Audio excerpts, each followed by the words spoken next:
భాగ్యనగర్ గణేష్ ఉత్సవ సమితి ప్రధాన కార్యదర్శిగా మరియు యాంటీ టెర్రరిజం ఫోరం చైర్పర్సన్గా బాధ్యత వహిస్తున్నారు. ఇప్పుడు మనకి భౌతికి ఉపన్యాసం అందరితో మాట్లాడాలి, ముఖ్యంగా పిల్లలతోటి ఎక్కువ నొల్లు పెట్టినట్టు అప్పటి నుంచి చూస్తున్నా లాస్ట్ ప్రైజ్ ఇచ్చిపోతా. కార్యక్రమంలో ఉన్నటువంటి సంఘ పెద్దలు, విశ్వ హిందూ పరిషత్ పెద్దలు, మాతృశక్తి పెద్దలు, ప్రజాప్రతినిధులు, చిన్నారులు, వారి తల్లిదండ్రులు అందరికీ కూడా నమస్కారం.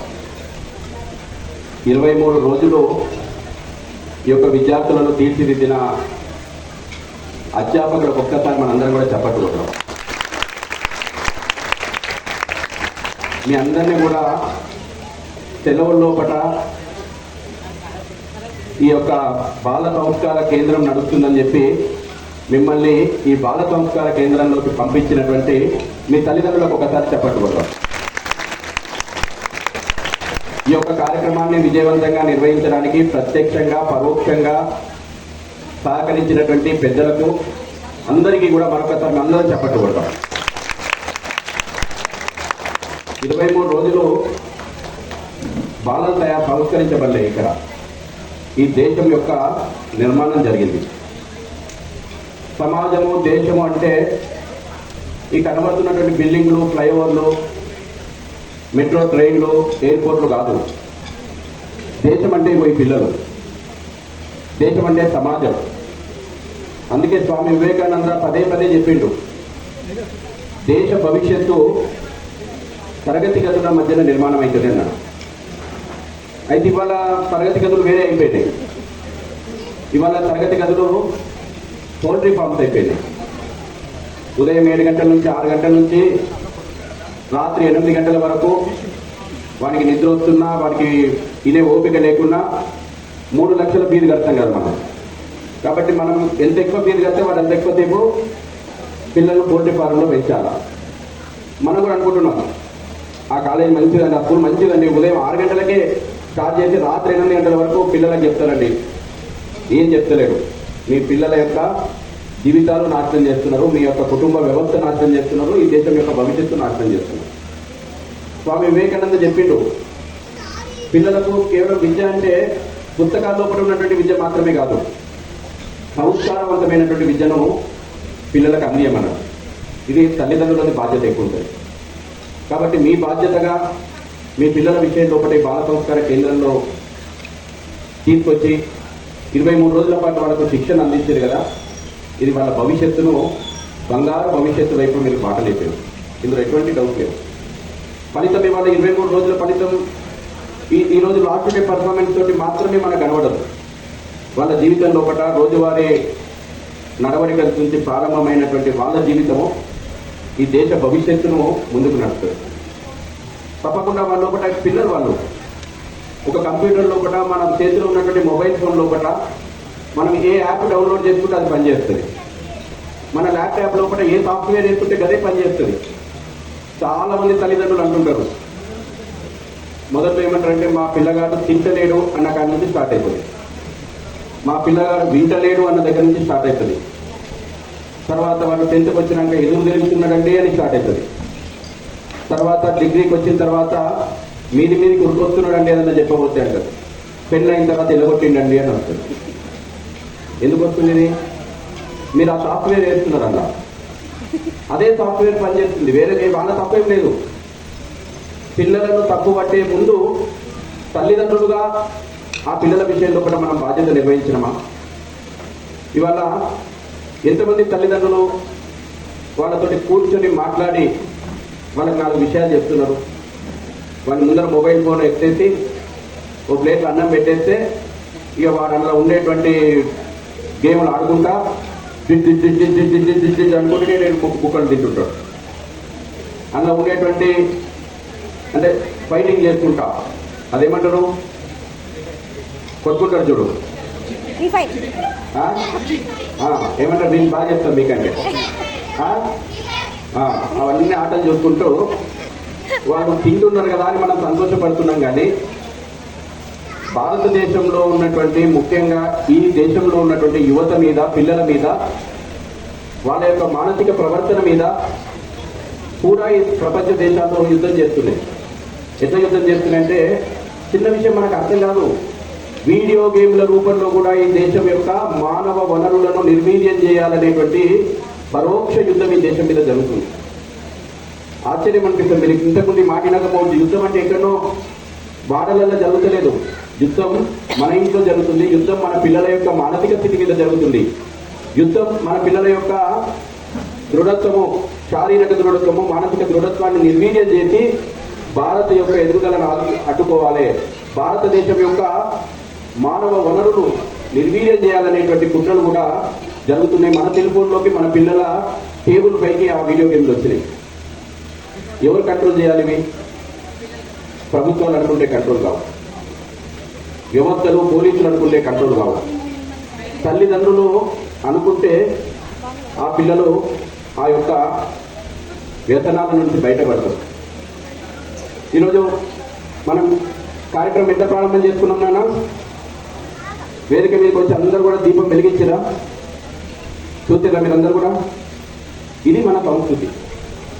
దీపం వెలిగించడం మన సంస్కృతి అని పిల్లలకు చెప్పాలి. మనము పుట్టినరోజు రోజున కేక్ తెప్పించి అర్ధరాత్రి 12 గంటలకు ఉప్పు అని ఉదిచి దీపాన్ని ఆర్పిస్తున్నాం. ఇక్కడి నుంచే పిల్లలను మన సంస్కృతికి దూరం చేస్తున్నాం. పుట్టినరోజు రోజున వాళ్ళ భవిష్యత్తు మంచిగా ఉండాలి, వాళ్ళ భవిష్యత్తు లోపల ఆ యొక్క భగవంతుని ఆశీర్వాదము, తల్లిదండ్రుల ఆశీర్వాదము తీసుకొని ఒక ఉన్నతమైనటువంటి స్థానానికి ఎదగాలి అని ఆశించేటువంటి తల్లిదండ్రులు దీపం ఆర్పి వాళ్ళ జీవితాల లోపల శాపనార్థాలు పెట్టిస్తున్నాం. ఈ మార్పు తల్లిదండ్రుల నుంచి రావాలి. మీరందరూ కూడా బర్త్డే రోజు ఏం చేయాలా? ఒక్కోసారి కొన్ని విషయాలు ఒకటేసారి దూరం చేయలేము, కాలం అట్లా అలవాటు చేసింది. కాబట్టి ఒకటేసారి నిబంధనలు పెడితే వాడు మన ఇంట్లో చేయకుండా పక్కింటి పెట్టి కేక్ కట్ చేస్తాడు. ఈ ప్రమాదం కూడా ఉంది. కాబట్టి పిల్లలకు కేక్ కట్ చేపియండి, కానీ కేకు పైన దీపం ఆర్పేయండి.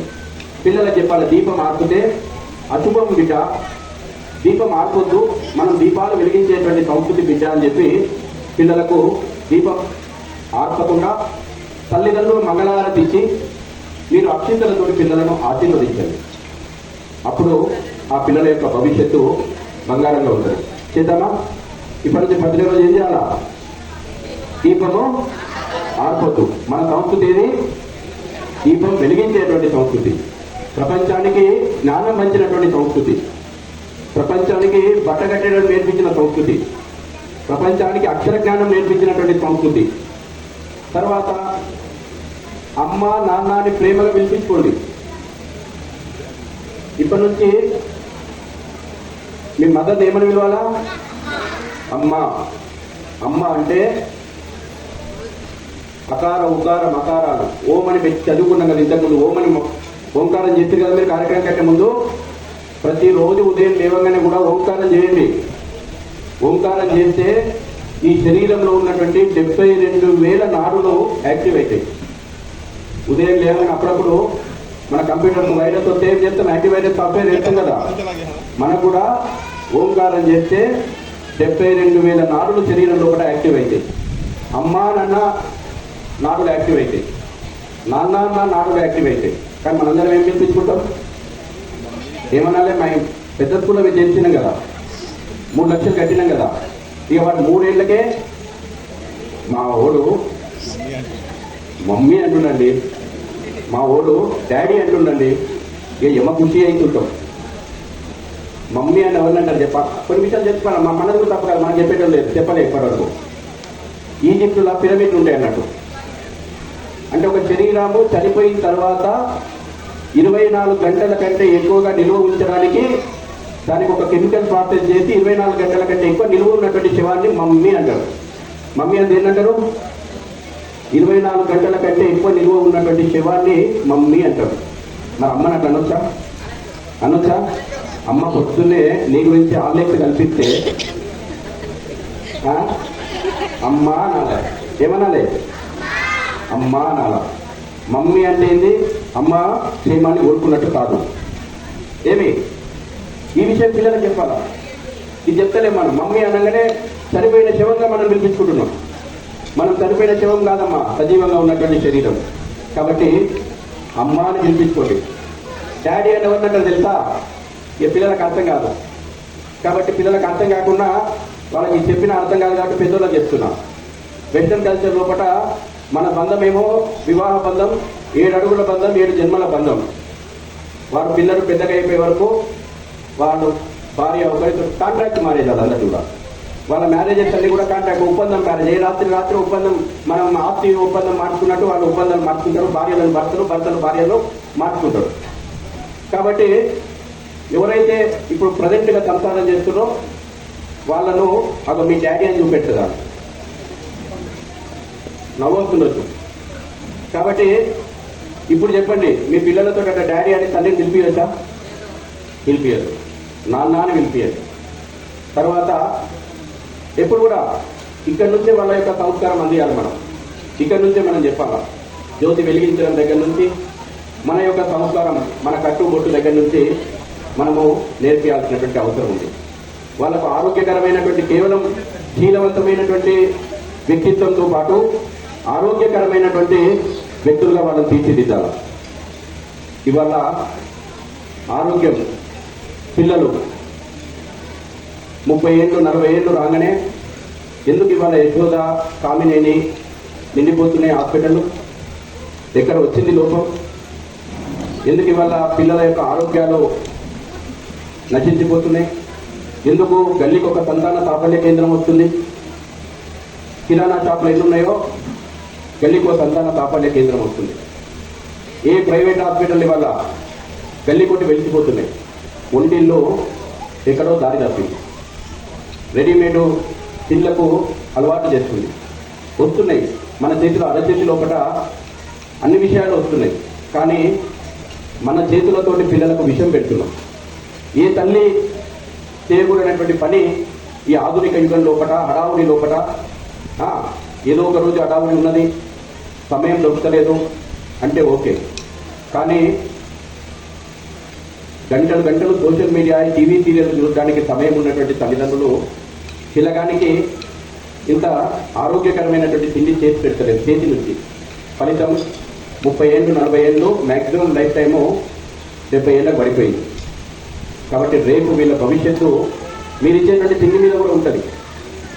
ఈ వయసే వాళ్ళని సంస్కారవంతులుగా తీర్చిదిద్దాలన్నా, ఆరోగ్యవంతులుగా తీర్చిదిద్దాలన్నా ఈ వయసే అత్యంత ముఖ్యమైనటువంటిది. కాబట్టి ఇవాళ మన యొక్క ఆహార అలవాట్లు ఉమ్మడి కుటుంబాలు లేవు. ఇవాళ ఈ దేశంలో కూడా బహుశా ఈ పిల్లలకి ఏం నేర్పుతున్నాం మనం అంటే, జొమాటోలు టమాటాలు వాడే బుక్ చేసుకుంటాడు. మిమ్మల్ని అడగడు. పిజ్జా లేదంటే బర్గర్ లేదంటే కోకు, థమ్సప్. నేను మొన్న ఒక ల్యాబ్కి పోయినమ్మా, వాటర్ టెస్టింగ్ ల్యాబ్. అక్కడ పాపం ఒక సైంటిస్టు బాధతో చెప్తున్నాడు, సార్ పెద్దోళ్ళైనా రాత్రిపూట ఒక పెగ్గో 2 పెగ్గో తాగి పడ్డారు సార్. కానీ ఈ దేశంలో పిల్లలకు పొద్దున లేచినప్పటి నుంచి కోకు, థమ్సప్ దాపితే అంతకంటే ఆరోగ్య సమస్యలు వస్తున్నాయి సార్. చెప్తే అర్థమైతలేదు ఈ సమాజానికి. కళ్ళ ముందర చూపెట్టిండు నాకు.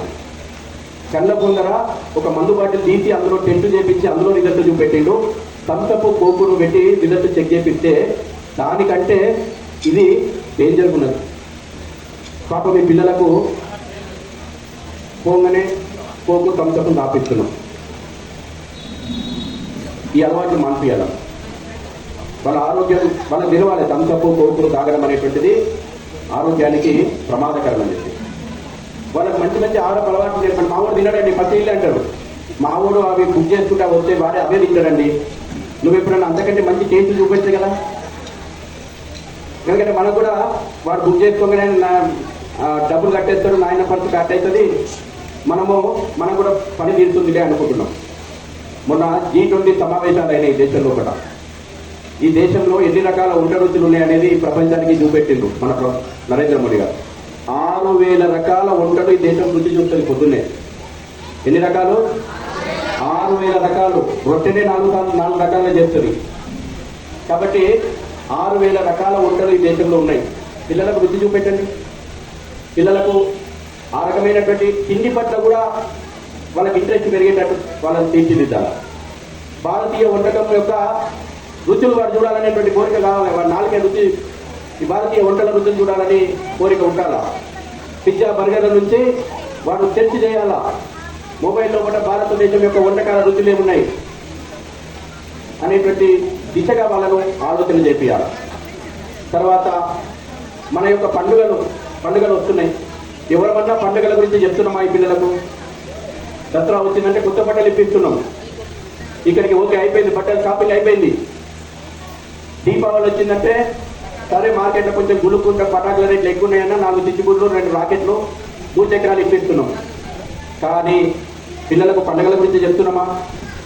దసరా ఏంది, దీపావళి ఏంది, సంస్కృతి ఏంది, ఉగాది ఏంది, ఎవరు ఇవి చెప్పాల్సింది? వాళ్లకు దసరా అంటే కొత్త బట్టలు వేసుకోవాలని, దీపావళి అంటే క్రాకర్స్ వేసుకోవాలని చెప్పి, సంక్రాంతి అంటే పతంగులు ఎగిరేసుకోవాలని మాత్రమే చెప్తున్నాం. కానీ ఆ పండుగల వెనకాల ఉన్నటువంటి పరమార్థము చెప్తలే.